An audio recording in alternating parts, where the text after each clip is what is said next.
Before we start, a quick invitation. I'm hosting the Podcast Learning Festival in London on the 26th of February.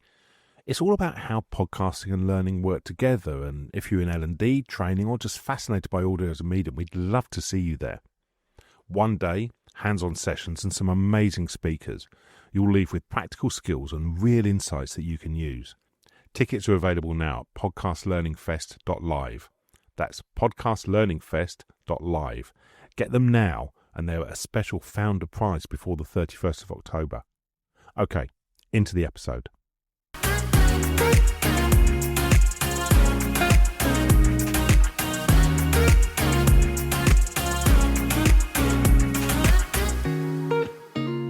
Hello everyone, and welcome to this episode, the fun one of the Women Talking About Learning podcast. I'm Andrew Jacobs. It always seems as if we're looking for ways to make learning and development fun. This might involve using methods like gamification, storytelling, interactive activities, and creative content to try and increase employee engagement and knowledge retention. To delve further into this area, we've three great guests to discuss this. Our first guest is Jess Rogers.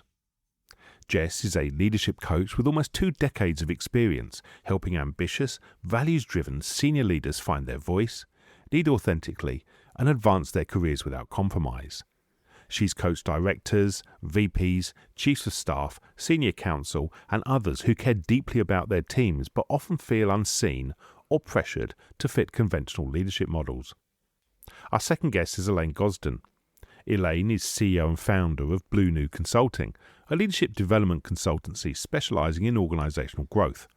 Driven by her values and belief that life is too short not to make a difference, she connects the right people to the right solutions while enabling others to be their best selves.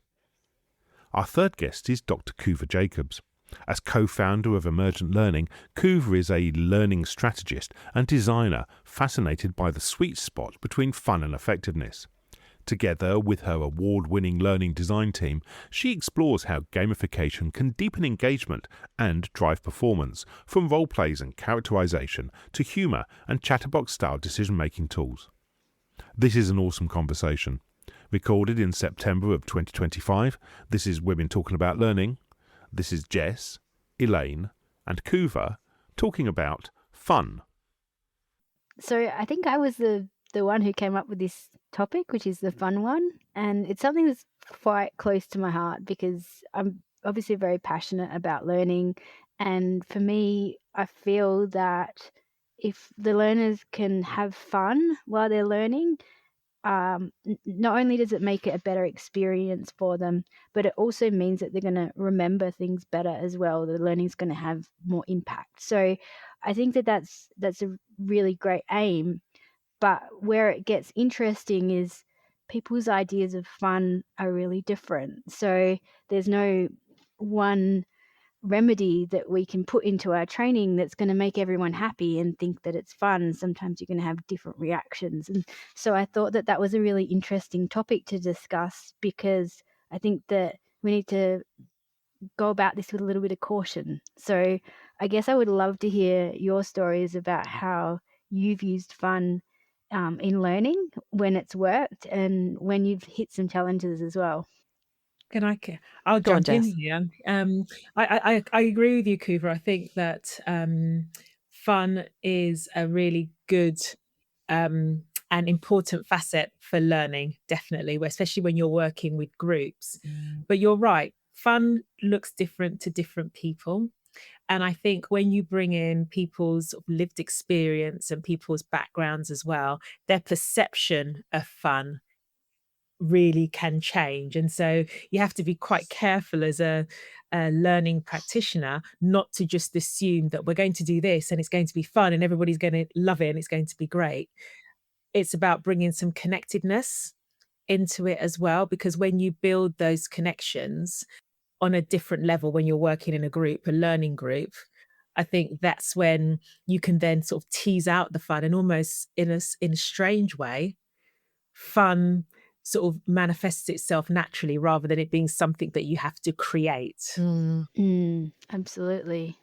Yeah, I had a session a couple of weeks ago and the topic was really great. We were teaching about e-commerce, and we were talking about brand and styling and things like that. And in the chat, one of the participants started grabbing photos of another participant and then using AI to dress them in different costumes and then putting that into the chat, and it was linking back to what we were saying because it was all about brand. And so they were having a lot of fun just laughing at this chat and the things that were popping out, but at the same time they were still listening to us, and so it made the session a lot more enjoyable, which was great. And then it also gave us permission to have a bit of play in that session as well, which was really nice. It's really interesting, isn't it? Like even the word fun, and I love what you said, Jess, about perception, because like one of my personal values is joy, and I just think the world needs more joyful workplaces. If we're not experiencing joy of some kind, and that's different for everybody, whilst we're at work, then we're never going to access like any level of true performance or high performance. So for me, like the attraction of coming on this particular podcast was about actually me having a little bit of access to joy. We're talking to other women who want to talk about joy and fun at work, but also to really, hear some exciting things about how you're making stuff fun. So yeah, I guess, Jess, what drew you to coming on this particular one? It's not dissimilar to you, Elaine. Joy is a really key thing, I think, for life. And I always say joy is a feeling. People talk about wanting to be happy, but happiness requires sort of the circumstances to be right, whereas joy is what you cultivate in yourself. So even if the circumstances aren't great, you sort of, you have that mindset, you have that hope, and that's what brings joy. And I think when I saw fun, I saw the link to joy, just like yourself. But also I thought, so many times we go on these business podcasts, or we listen to these business podcasts, and they have these really heavy topics. Yeah. And there was a lightness that came with the fun one. And I thought, I want to, bring some lightness into work and into learning, because that's how we do our best work, isn't it? When we are in that place, that space of fun and joy, the work becomes somewhat easy, isn't it? Yeah, exactly. Akuva, can I ask you, like, I'm guessing for you, like, did you spot that gap, and that's the reason why you suggested the fun one, or like what was your motivation for suggesting the fun one?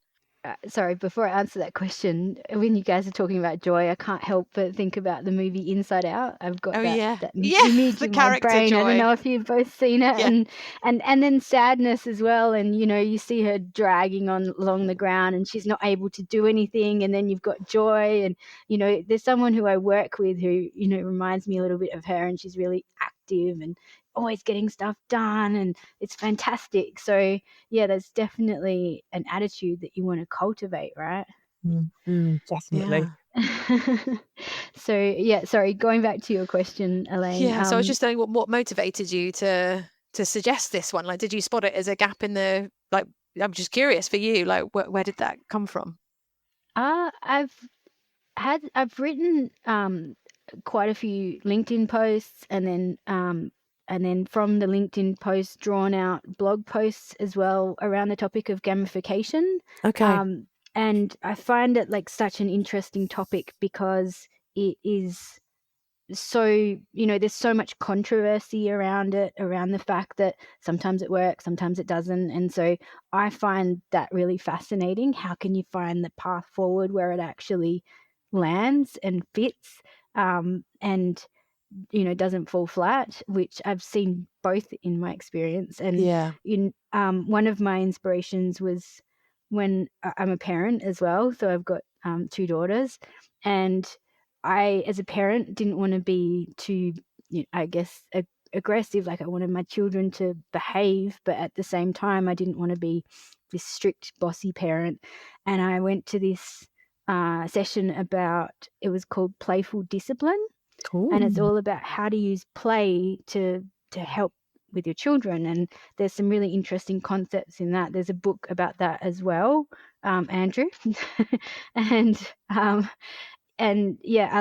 was quite fascinated in that, and I tried out all these different concepts. And it was funny because sometimes they don't want to play. Like, for example, I had this game which was clip race to try and get them to clip their seatbelts in the car. Simple, right? But then they're like, no, I don't want to play clip race anymore, because they didn't like that feeling of competitiveness of the game, the pressure that the game was actually putting on them.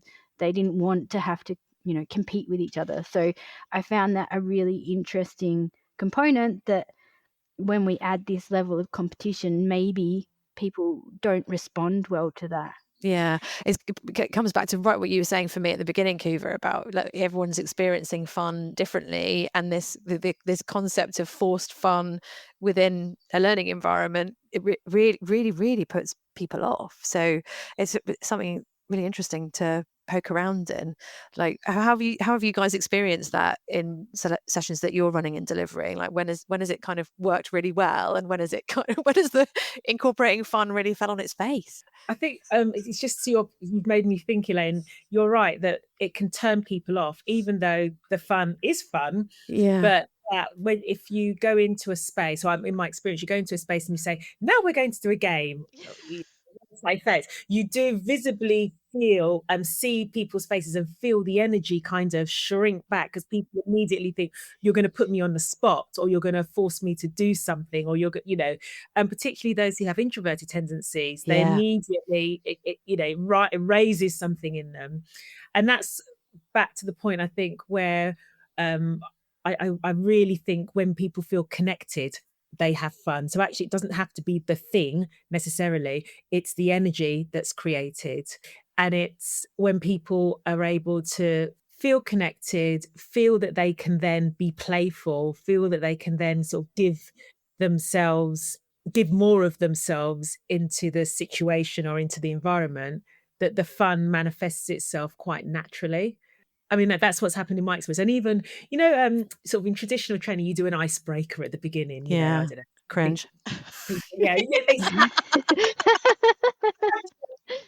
soon as you say icebreaker, because icebreakers are meant to be fun. Yeah, cringe. So it's almost finding different ways to do icebreakers without calling them icebreakers, just to bring everybody into the room. And sometimes it can be as simple as asking a question, as opposed to playing a game that brings that element of connectedness and fun to it. I think use of humour is another thing that's really important as well. Like, how can we use humour effectively for fun, for shifting away from that really dry, boring content into something that's funny and interesting? So just going back to that same course, we've done lots of courses, but somehow I'm gravitating back to that. I added this character in to talk about learner personas, and instead of just putting a dry persona in, I had Jack Tyson, and he's a chainsaw guy, and he is out on the farm in Australia, and he's got me ute, and I chuck me chainsaw in the back, and it just had this personality that when everyone saw that slide, they laughed and they had this really positive reaction to it. But I could have just put a standard 28-year-old influencer who does blah blah blah. Instead, I'd created this fun character. So sometimes things like that, a little bit of storytelling can really set the tone as well. Yeah. Elaine, I've just noticed there's a question. Andrew sent us a question. How can we be more connected without this forced fun? And I wonder, what's your experience? I think it's really interesting, isn't it? Like, for me, the skill of the facilitator is to present the connection opportunity rather than the agenda item. So it's like moving away from, hey, now kids, we're gonna, because it's that to me, and I've had this for years, this debate in my head about, am I a facilitator of great experiences, or am I a trainer? And I personally really dislike the word trainer or training. I don't know why. I've never really sat down and reflected on it too much, but that question sort of helps me to understand, well, actually, maybe what I don't like is that the role of a trainer is to give this to you, whereas the role of a facilitator feels more like person-centered learning. So it's more like, I'm meeting you where you are, you will meet the learning where you are. And if we can make that a bit fun through some clever use of activities that doesn't feel like we were going in this direction and now we're segueing over here because we know it's time for an energy change. Like I feel like that's the skill of the facilitator, is to read the room well enough to know that something is needed, but also to respect the fact that you're probably going to have quite a diverse group with different needs. So I don't know that I'm ever there yet. I think I'm still experimenting in all of the sessions that I'm running around how do you stop that kind of, oh, and now it's time for this. But yeah, I don't know. I'm still working on it after 22 years in the training room. I think that's the beauty, isn't it, of being a facilitator, that you don't know what you're going into. So yes, you have your material that you want to share, but there's something quite magical about meeting all of your participants where they are. So you go into that space knowing that, for example, this is an inclusive leader program, and this is what we're delivering today as part of that. But actually feeling what people are bringing into the room as well, and sometimes naming that or getting them to name that starts to build that environment straight away of trust and of learning as well. And I love that, actually. That's part of the job that I love the most, that kind of, and I suppose that's the coach in me, sort of just meeting clients where they are. So being able to go to the room and sort of and see what comes into the room. And sometimes, it can be challenging, but more often than not, suspending to some degree what I have to deliver and just being there is where the magic happens. I agree. And I also think, to like Andrew's asking us about fun, and I sort of think, let's stay with the fun. Like some of the things that we've done is like bring like fancy dress, which sounds like ultra cringe to some, but we're doing like a themed gamification of a thing. So like it's all metaphors and analogies, but we might be taking a group through, let's say they're at the beginning or the end of a leadership development journey. Like we're metaphorically going to take them through the desert. The desert's going to have some challenges. And so as they go through the desert, they're going to come across problems and objects and stuff. And we've got games that we play that are like half day, full day games with them. Not our games. We're bringing in a licensed team to do that for us, but it just works so brilliantly. But we'll turn up with all our desert gear on so that everyone immediately, it's not like, hey guys, we're going to have some fun now. It's the signaling is different. The signaling is like, this is different. This isn't like strap yourselves in for a facilitated learning session and some PowerPoints. This is an experience. You're going into the desert. So yeah, I don't know about you guys. Like, what have you done to really bring in the fun and the humor and the joy, I guess? I'm just remembering, actually, this was slightly different. I went on a retreat at the beginning of the year, and there was dancing was what was brought into part of our retreat experience. So it wasn't, because it was still a learning experience, even though it was a retreat. And when the facilitator mentioned music and movement, the initial response was, oh, that we had to stand up. But actually, once somebody started with a silly move and everybody started laughing, all of a sudden it released something. I think there's a chemical, isn't there, I guess, when that laughter. Oxytocin, I think. Or serotonin, or one of those, yeah. And it was amazing, the difference it made. And by the end of the session, it wasn't actually a particularly long session, this part of the retreat. We were in fits of laughter. We were all doing a catwalk. There are pictures of everybody, busting their dance moves. And it was just amazing, the power of that humor, the power of that. The silliness, almost. Absolutely, the silliness. Nobody was trying to be the best dancer. It was just that movement of one's body. And it just opened us all up for what was to come next. So I think that there's something about bringing movement into it and allow people to use their bodies. So to your point, Elaine, you said about dressing up and going through the day, and there's something about it's using your full body, isn't it? It's not just the cerebral thing, it's everything. And I think it's an experience. Yeah.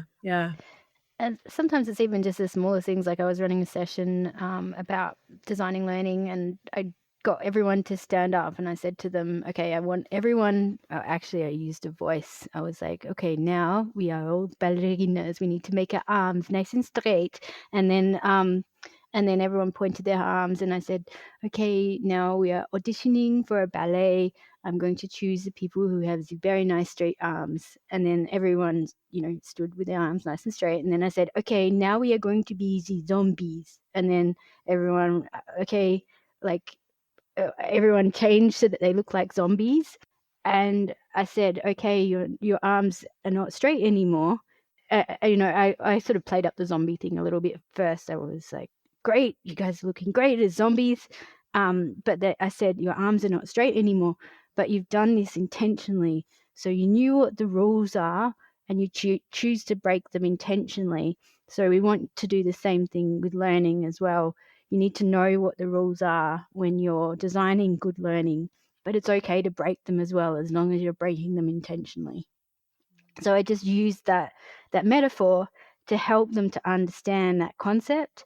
And it also meant that in the middle of this, full day session, they got to stand up, they got to use their bodies, they got to have a little bit of a giggle before they sat back down. So things like that, even small things, I think can really help to change a session as well when we can think about them. Yeah, we have a lovely little exercise that we throw into one of our leadership programs when we're talking about vision and the importance of vision in leaderships, and knowing, I guess it goes back to Covey's kind of beginning with the end in mind, and we sort of do a little bit of input, but then it sounds really similar, Kuva. We get everyone to stand up in a space where they can't be touched, and then we ask them all to close their eyes and then just to think about which way is north, and we have them all with their eyes closed point to the direction that they think is north, and then they open their eyes and look around the room, and of course, unless it's really clear or unless everyone is pointing in a different direction, and you think, gosh, if we were an intact team, and sometimes they are, but if we were an intact team or a team of leaders, and this is our perception of where we're all going, just look at the differences that we have. And again, it's just an opportunity to get everyone up off their seats, kind of thinking, and it's so funny because everyone's like, whoa, we're so wrong, like we're so incorrect with that, but the metaphor is really strong. So maybe it's the metaphors that we need. And even just that experience as well, like closing your eyes in the middle of a session, standing up as a group, instead of just sitting in a room and watching someone at the front speak, like that's so different. And so that in itself really changes the experience for people. I remember a few years ago, and so the Amy Cuddy power pose. Yes, love that. Doing a female leadership development program, and one of the things, like saying to everybody, right, so let's all stand up now and do your power pose. So some people it was a hands on the hips, for some people it was putting their wrists up, whatever it might be.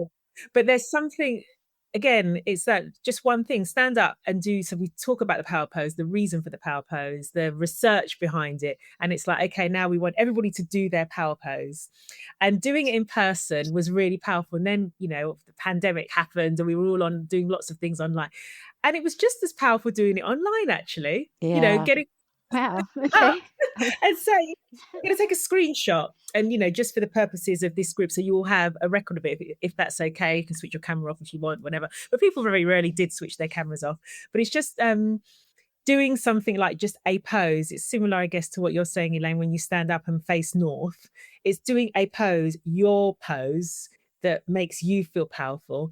And it made people feel powerful, and it got them into their bodies and got them, and also makes people laugh. Yeah. Which so it's a relatively serious topic, female leadership and improving female leadership in sort of environments where they're trying to increase their visibility of female leaders, and then you bring this element into it of fun, and people immediately, you feel them relax and say, actually, it doesn't have to be this serious thing. Yes, it's serious, yes, it's important, but actually it can also be fun. Yeah, and it's that kind of energy change, isn't it, that I guess we're looking for? Because if we are working with a group of whoever, leaders or people, doesn't matter, but if we're working with them for a long time, like over a series of hours or days, we need to find those moments to shift the energy, to keep them all engaged and kind of grooving and whatever.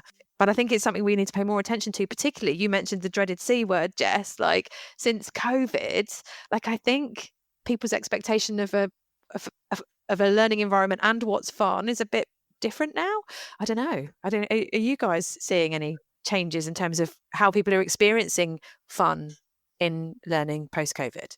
That's a really loaded question from me, because I think I've got a view, but what's your view? I'd be interested to hear your view. Well, I think, but if we go right back to the beginning where we were talking about fun and human connection, I think people are seeking that more. I think certainly what we're seeing from our clients is that nobody's asking for virtual learning anymore. Now it's no longer a necessity.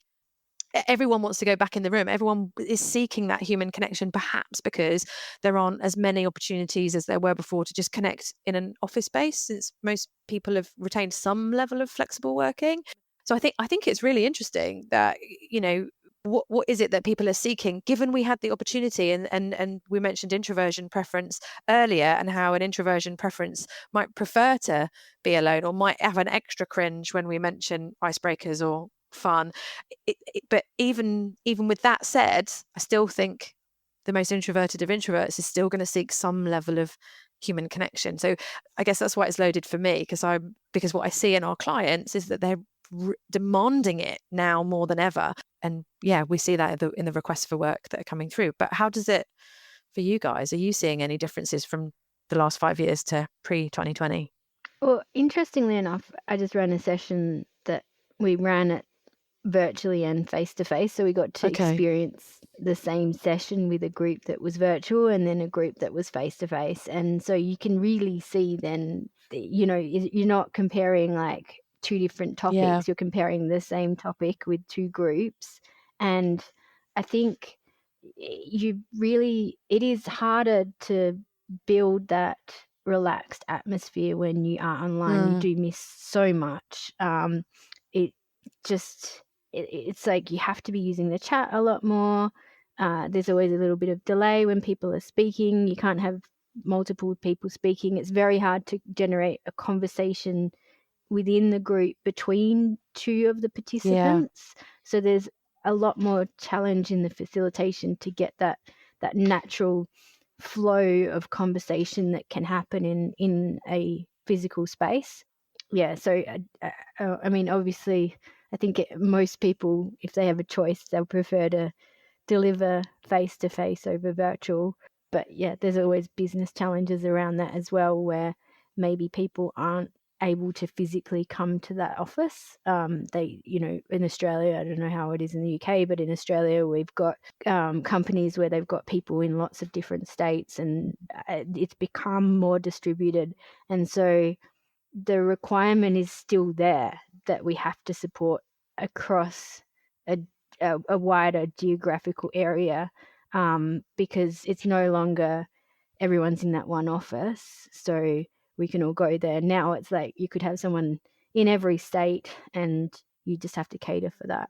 Yeah, I think from a facilitator perspective, actually, I'm going to take a different perspective. I think that there is a magic in that face-to-face that is lost, when you're online. But as you say, Kiva, there's that kind of, there's the business need, because people are, online enables companies to reach more of their people in a wider areas, and also bring people together from different areas at a much lower cost than flying people around or transporting people around.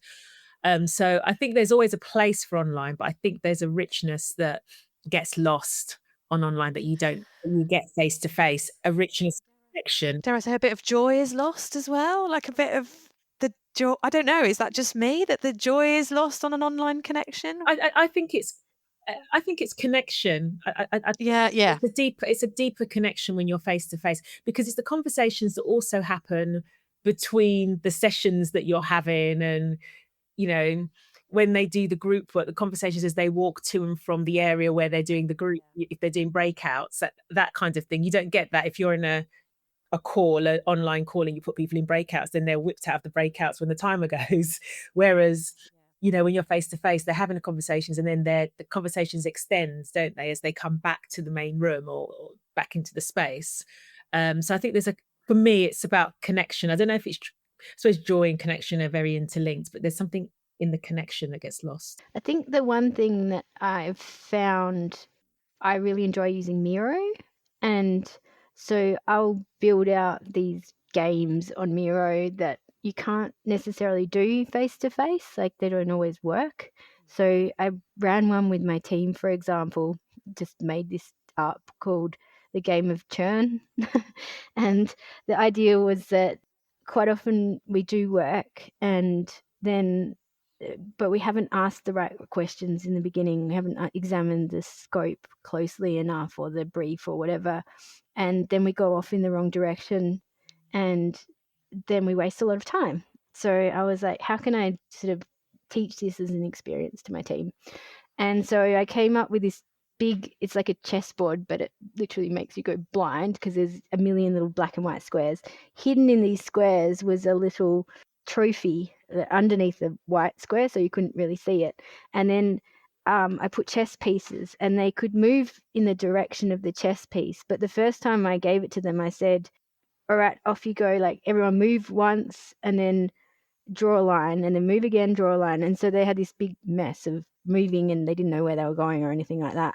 And then the second round, they were allowed to ask questions. And so, but they were only allowed to ask yes, no questions. And so then that allowed them to experience working together as a group and being able to, slowly get towards the answer. So they had to think about what are the right questions. So there was a lot of metaphors in there, obviously asking them to reflect as they went through as well. What was nice there was that the digital platform allowed me to create a game that I guess I could have done it in person, but it was easier on Miro to create a game like that. So I think there's things that we can do on Miro that are actually quite cool. And I love brainstorming on Miro as well, because you can have lots of people in one space putting all their ideas together, and then you can use the tool to cluster and theme the ideas. And so you can do things with Miro that you can't as easily do when you are physically in person. I've never heard of it. That's a top tip. Okay, so it's just a virtual whiteboard, basically. Okay. Very cool. All right, maybe I'll bring up my game of churn while you guys are talking, so you can see, you can visualize it.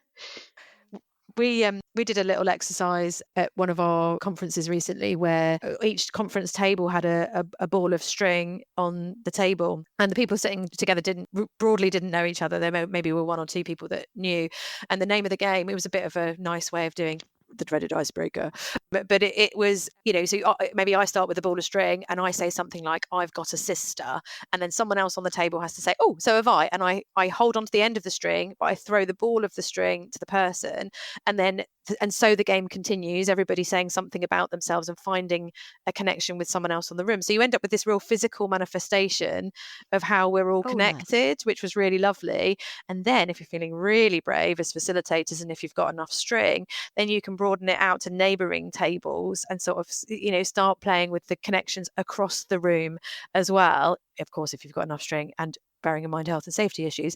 But again, that was just such a lovely, joyful way of, rather than doing the kind of dreaded icebreaker. And it sounds, I don't know, when you were talking about Miro, Kuva, it kind of is like, oh, you can do some similar things, maybe not quite as cool in the whiteboard, like, idea space, but to those connections, like there's some lovely ways of doing it. So, and I love that that's physical, the string. Yeah, it's nice to have something see physical. Just where it's going around the table or around the room. That's so lovely. And also from an inclusivity perspective, you can also see, well, hang on a minute, if Fred over there has put his hands up loads and the ball of string has been thrown to him 3 or 4 times, then what can we, if someone's not got it yet, what connection could we find with them? Like, how are we going to bring these people in so that everyone gets at least one opportunity to be included? So, to increase those connections, to really challenge people in what they're thinking. So there you go, little free one from me. Thanks. Yeah. Oh, that's wonderful. This has been such a good chat. Yeah, I've loved it. It's really nice to meet you both and hang out in this space. We should probably do this more. Definitely. This is my little game of churn, just so that you guys know. Sorry for the people. Oh, it really on the is team. blinding. Look at that. Yeah. And then eventually down in this little corner, they found it, but they actually went round and round in circles lots and lots of times before they got there. So that was kind of the intention here. What happened was interesting. They all kind of converged around the final piece lots of times. So they knew it was in this area, but they couldn't quite find the piece. So that was, it was a very interesting game to play with them. How cool. I'm definitely going to be going and checking out what I can do in a Miro space after this. Thanks, Kuva. That's really cool. I have one other question for everyone. My question is about, when has it not worked? When have you tried to do something fun and it's just gone flat? I have a classic example. Can I tell you the little example? So I was working in obviously organisation that will remain nameless, but I can tell you they were in the dentistry industry. We have a few games that we put into our sessions, and one of them is a game where people are blindfolded, and the first thing I have to say when playing that game is, does anyone not want to wear the blindfold? Because it's fine if you don't, but I want people to feel safe. So if you've got any vertigo or whatever, or you just don't want to do it, that's fine. So a couple of people sat out in this particular session. They weren't all dentists, but the people who sell the dentistry. We tried to play the game, but there was one individual in the game who was just he was very competitive, and I think he realised early on that it was quite tough, and it is a really challenging game, and that's all in the brief. This is really hard to solve. Most teams take at least 30 to 35 minutes. You're going to have to use your powers of communication. And his negative mindset was very much like, we are never going to do this, guys. We are never going to do it. And it was really interesting to see how toxic that mindset was, because other people in the team tried to stand up to him and say, no, we think we can do it. But his voice was so dominant and so powerful that they ended up completely failing and not getting anywhere near to solving the task. But it's supposed to be a fun, engaging learning activity where teams learn the behaviours that serve them well and the behaviours that don't. And so although the game failed, it was really interesting in the debrief, this particular person, I said to him, what do you think your impact was on the team when you said those things? And he tried to swerve the question and sort of said, but it's a really silly game, Elaine, you should never have had us doing that. What's the point of this? And I'm like, but let's just stay with the question. What do you think your impact was on the team when you behaved in the way that you did? And he refused to answer. And I'm a bit cross with myself because I had an opportunity to ask the team, what was the impact of his behavior on your overall performance? But that felt a bit exposing for him. So I backed away from that opportunity. I don't know whether I'm happy with that or not, but that was an intended piece of fun that usually, it's the only time I've played that game with teams hundreds of times. It only failed the one time, and that was really interesting, the impact of someone else's mindset on team performance. I don't know, how about you, Jess? I've had occasions, thinking back to the COVID times, being on screen and people switch their cameras off by doing an exercise, trying to get people to get into their body, and then their cameras go off, and that's when you don't want to call people out because very good reason why, so you kind of carry on. But then when you've got the black squares, so hard, other people doing something, I think that's when it can feel uncomfortable. And that hasn't happened very often, to be fair, but I think they would be occasions where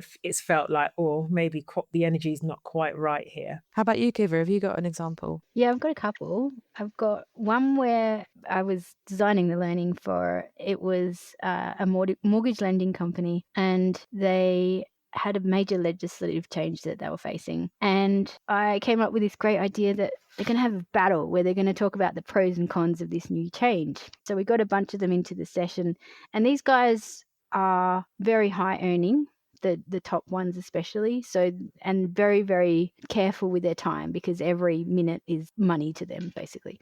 So they got into this session and we were like, yeah, we're going to do a battle, we're going to talk about the pros and cons and da-da-da. And they were like, just tell us about the change. We don't want this. I'm not allowed to swear. We don't want this. Beep. Just tell us about the change. Tell us now. Like, no fun. We don't have time for fun. So I think that was really interesting and important, because I think what I take away from that is that if someone's actually really engaged and interested in what you're teaching them, in the content itself, gamification or fun can actually feel like a distraction and feel like it's getting in the way and wasting time, where you could actually just be focused on the topic itself, which I think is really important. The other one's probably when you're doing those compliance trainings that they force you to do when you do an induction. Because are you smiling there, Jess? And then some genius learning designer has decided, yeah, we're going to make this fun. We're going to turn it into a game. And then instead of just being able to get through the thing quickly, it takes longer and it feels contrived. And it also distracts. Like, I remember doing one that was some kind of quiz show, or I don't know, there was some fun wrapper around the outside, but it actually didn't make it more fun to me. It just meant that I felt like I was a bit distracted by it, and it was taking longer. Yeah. Okie dokie. I think it's probably time for us to wrap up, ladies, but it's been an absolute joy to spend this morning with you and have this conversation. I've loved it. I've loved talking about fun. Let's do more of it. Let's see if we can bring a little bit more joy into workplaces. I would love to have more fun in the workplace, 100%. So yes, as much as I can possibly get, I'm all for that. Yeah. And I want my learners to have a good experience when they're learning from us. And so I think that, it's super important. And the more sticky we can make our learning, the more impactful we can make it, then I think that's our job done, right? Yeah. It was wonderful to meet you both. And let's take the fun into the day. Did you have fun listening to this episode? The idea of forced fun is a bit of an anathema to me, and it was brilliant to listen to experts in the topic produce such an interesting conversation. Do let us know your thoughts and perhaps share some of your ideas. A very special thank you to Jess, Elaine and Couva for their insight into this topic and for their time in making such a brilliant recording. I know you'll want to connect with them afterwards, and their details are in the show notes, along with information about how to connect with us here at Women Talking About Learning. Please do remember to like and subscribe to the podcast on your podcast player. It makes a real difference in helping people find and recommend us. We're back in a couple of weeks, and next time it's the female voice one. As always, thanks for listening, and we'll see you again soon.